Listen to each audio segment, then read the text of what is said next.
নলবাৰীৰ সাগৰকুছি মিনি ষ্টেডিয়ামত ৩৬তম মুকলি বিহু প্ৰতিযোগিতা সম্পন্ন।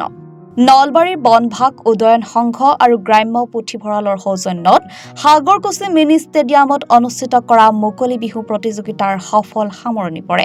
ৰাতিপুৱাৰ ভাগত সংঘ আৰু গ্ৰাম্য পুথিভঁৰালৰ সভাপতি হিতেশ ব্ৰহ্মই সংঘৰ পতাকা উত্তোলন কৰাৰ পিছত বিহুৰ পতাকা উত্তোলন কৰে উদযাপন সমিতিৰ সভাপতি নীলকমল কলিতাই। উক্ত অনুষ্ঠানটোত ৩৫খন পতাকা ৩৫গৰাকী বিশিষ্ট ব্যক্তিৰ দ্বাৰা উত্তোলন কৰা হয়। দিনজোৰা কাৰ্যসূচীৰ পিছত গধূলিৰ ভাগত মুকলি বিহু প্ৰতিযোগিতা উদ্বোধন কৰে নলবাৰী জিলা পৰিষদৰ অধ্যক্ষ গীতুমণি বৈশ্যই।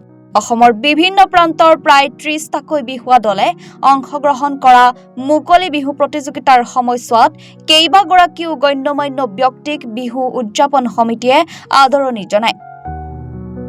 নলবাৰীৰ পৰা প্ৰণৱজ্যোতি কলিতাৰ ৰিপৰ্ট, এনি ভাৰত 24।